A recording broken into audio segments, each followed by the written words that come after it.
Good evening. Welcome to Sunday night, the closing night film of the DocLands Documentary Film Festival. You know, I really can't tell you how thrilled I am to see people live, people in the audience. Like, this is really the first year where we've had folks come back. So thank you for coming, and thank you for taking in as many films as you've been able to this year. It's certainly been wild and wonderful this year, and I know that the filmmakers really appreciate you being here. That means so much to them for you to see the films the way they had intended them to be seen. So they appreciate it. I know they do. I'm Joni Cooper, the Director of Programming for DocLands, and we are absolutely thrilled to be hosting the US premiere of RAZING Liberty Square. Yes. And I would like to give a huge thanks to the Redford Center for coming on board as a community partner and for supporting Katja's film the way they have.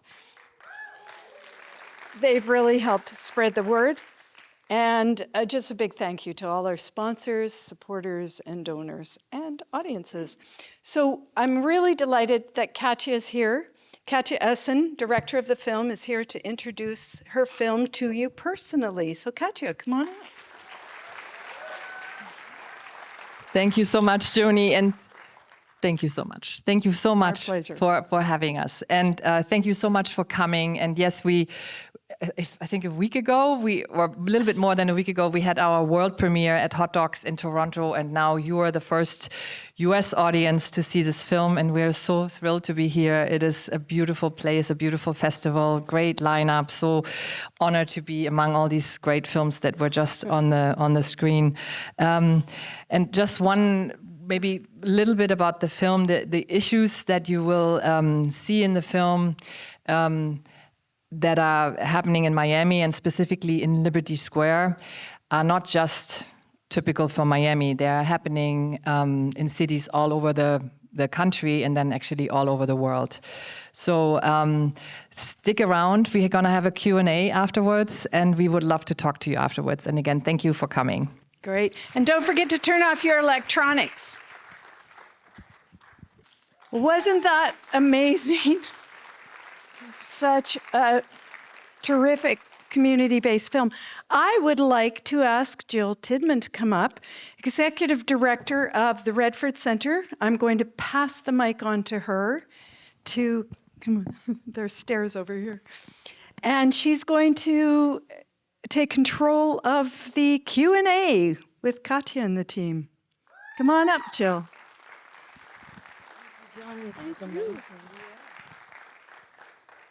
Good evening, everyone.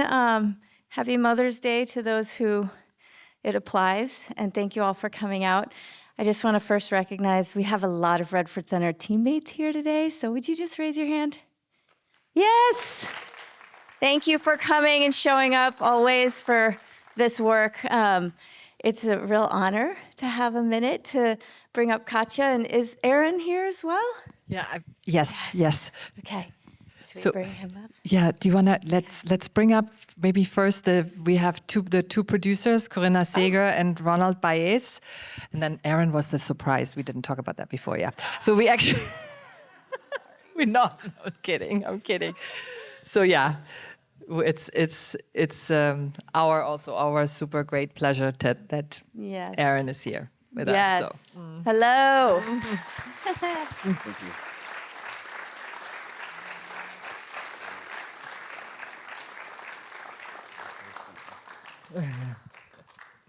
Well, congratulations to both of you for this really incredible story, capturing the journey and everything that you have been doing for the last, sounds like 5-6 years in regard to this work. My first question is really to Katja. So I know you have decades of filmmaking experience, have really celebrated documentarian, has won an Academy Award. How did you come to this story, and what moved you to tell this story? Thank you, Jill. I was nominated. I didn't win yet, so it's like I don't want to claim any wrong. But yeah, I live in Miami, and I learned about. I heard that this very historic housing project would be razed to the ground and replaced by a new community by mixed income, which at that point I didn't know what that was. I had to learn all that. And for me, it was just part of Miami history that I found out was supposed to be torn down. And it's one of the oldest public housing projects built for Black people during the 30s, during the New Deal. Moonlight was shot there, if you know. So I was like, how can they just tear it down? So I took my camera and I started. I wanted to preserve something that is also very much ignored by larger Miami, you know. So I wanted to. That's how it started, like a historical interest. And then when I started hanging out there and talking to people and talking to elders, and then I learned. Oh, wait a second.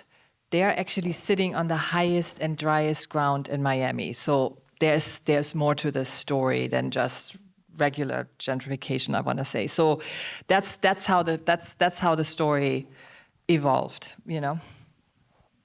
Yes, and did you have intentions when you started making the film for using the film for impact? I know we talk a lot about impact in our work, and would love to know if there's an agenda here beyond just getting the word out. Well, we had.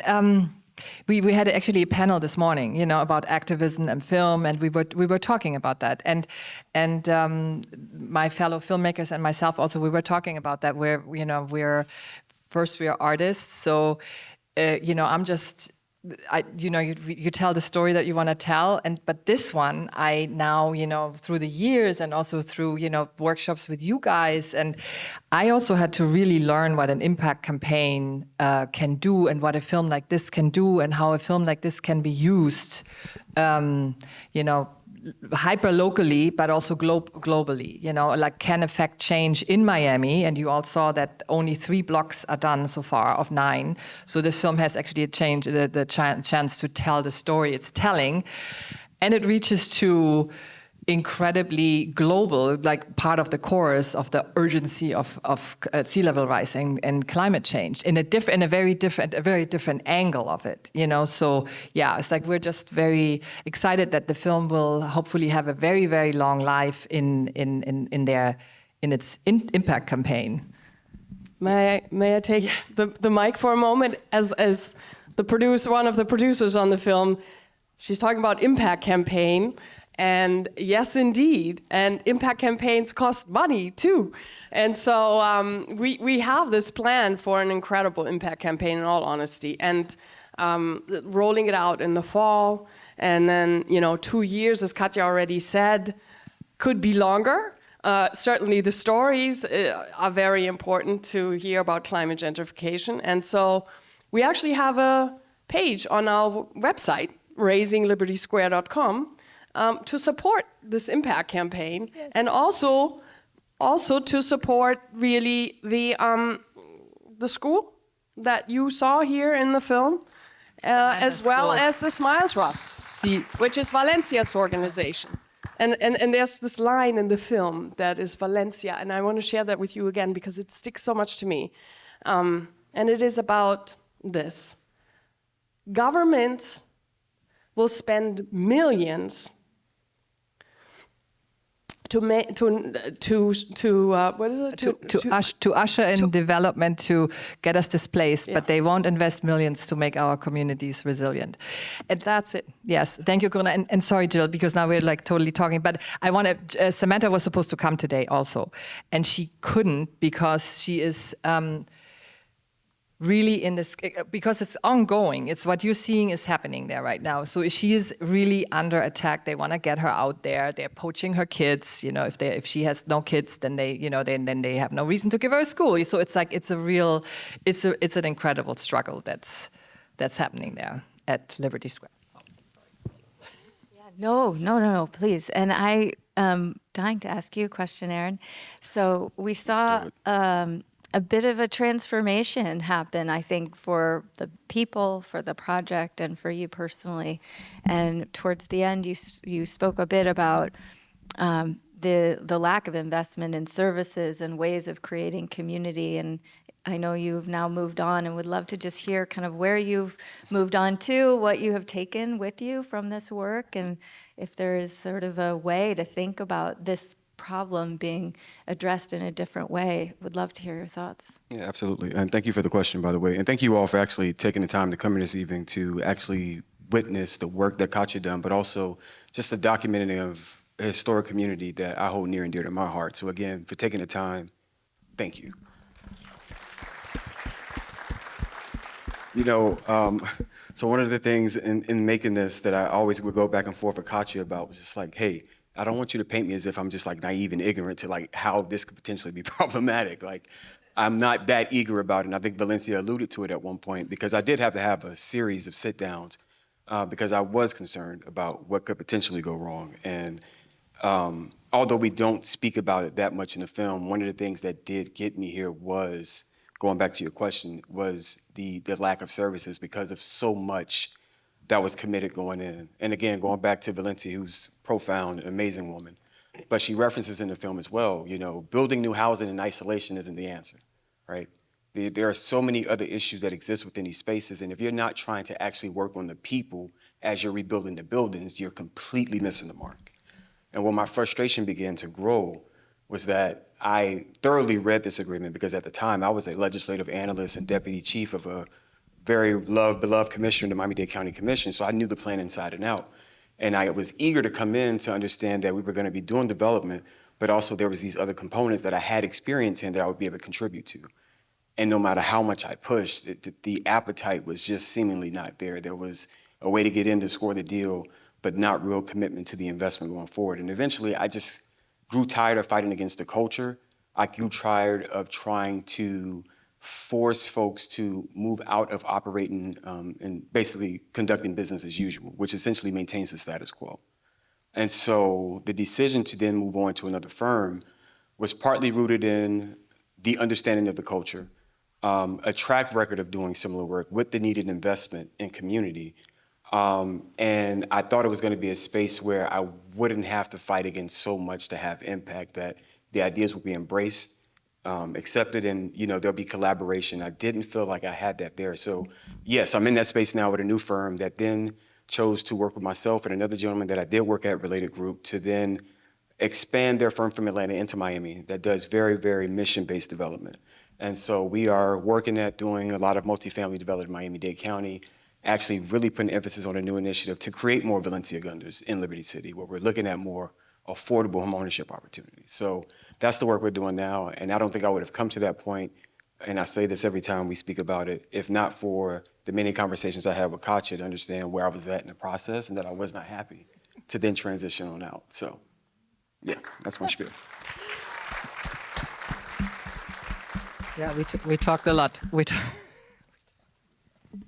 It's so interesting because we do often see that through the telling of these stories that act in and of itself changes the course of things for the people in the story, for them to feel heard and for them to feel their journey documented and shared. And so I'm very curious if you think this project, now that it's complete, has the potential to change anything that's left to happen still for this particular community. I'm assuming that directly at me. I think so. So I'll be honest. I would even say even the exodus of myself from the organization and the project, actually, because it was the exodus of the only standing Black members of the organization that were specifically assigned to this project, the alarms went off. And I will say there has been some additional movement because of that pressure, because of the questions that may come from the outside about exactly what happened. How do you lose an Aaron on a project like this when it's so in line with the work that has been done so far, so much in line with his personal mission and vision? And so, we're beginning to see some movements, but I think this is beginning to apply a little bit more pressure.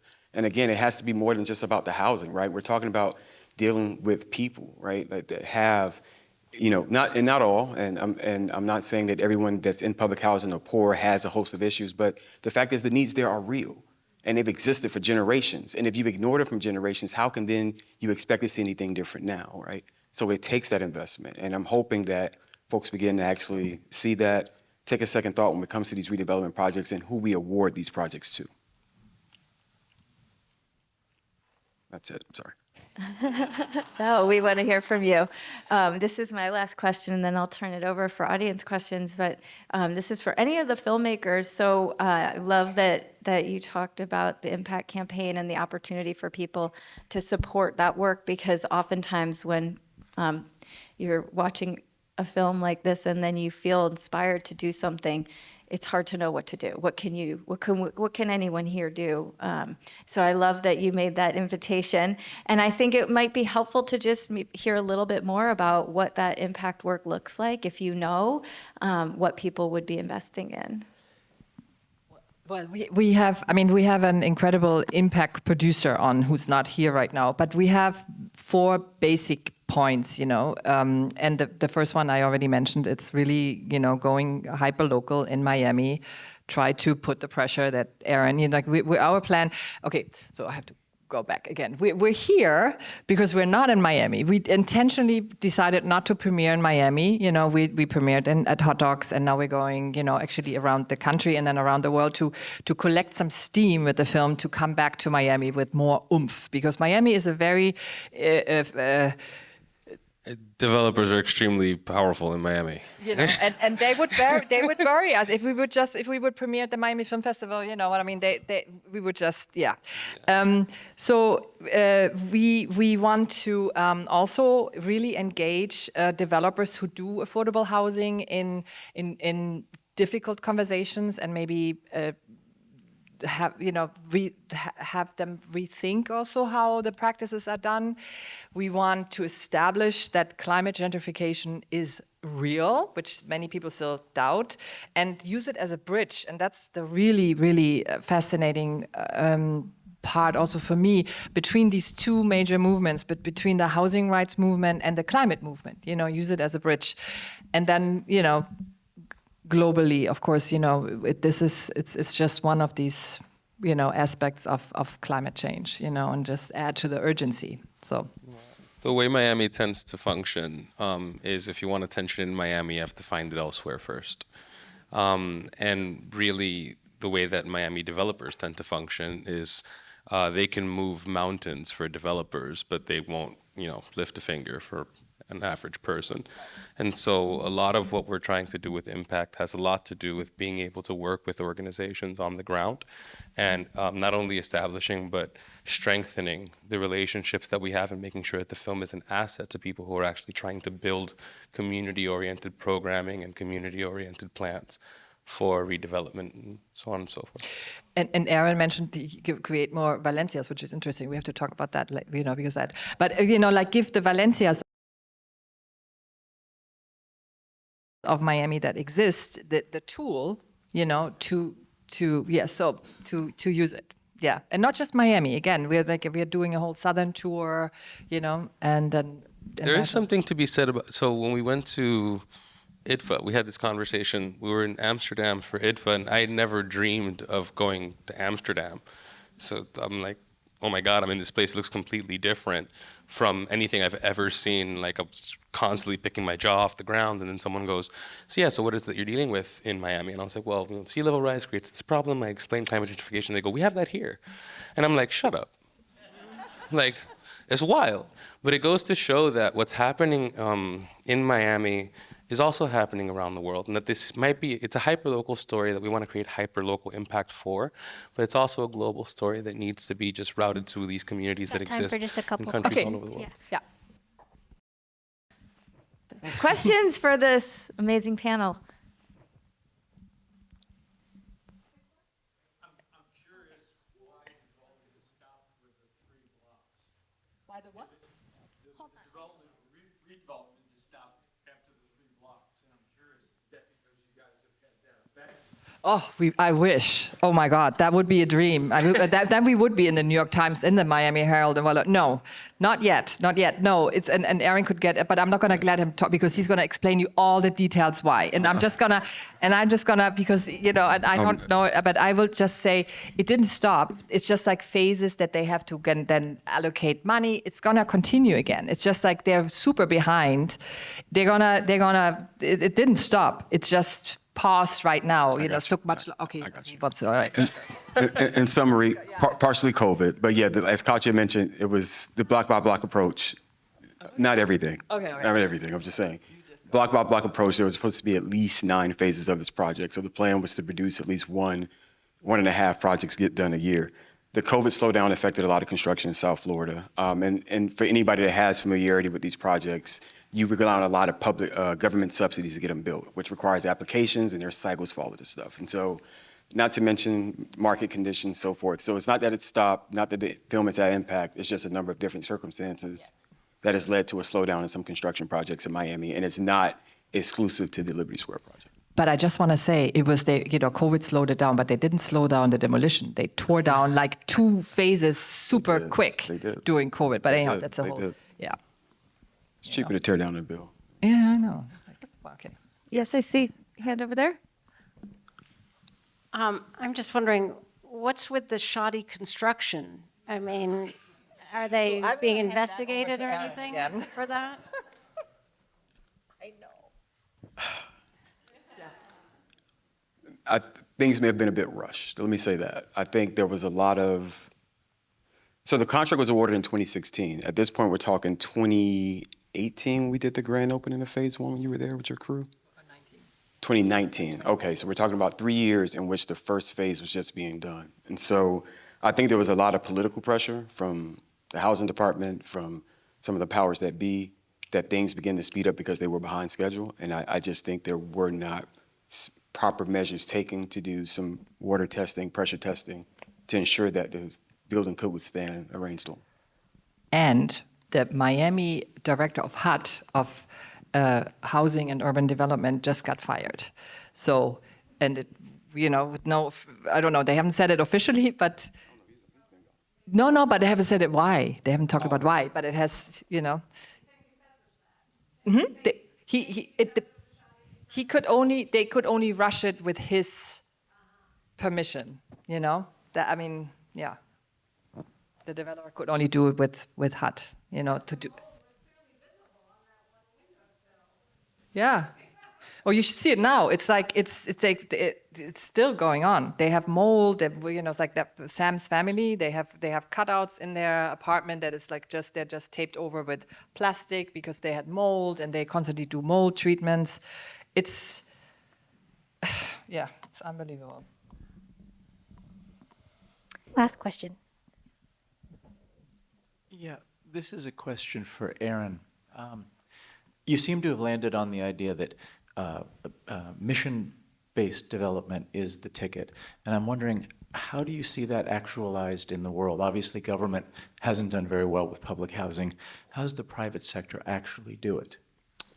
So at Integral, for example, where I work now, a lot of our projects we do, again, with this real belief in this mixed income model, again, concentrated poverty doesn't work, not in the sense that just continue to keep communities poor with only poor people, doesn't do enough to, spur real change. And then on the flip side of that, we don't believe that poor people should be barred from living in more, affluent areas, right, or more higher earning communities. And so a lot of the projects we typically tend to do when it comes to market rate development, when we do those projects, there's always a set aside that we include in there that is actually below market price to low income, sometimes even as far as the deeper targeted, that could be someone that qualifies for public housing type rental rates. And so we take that approach. It's not easiest.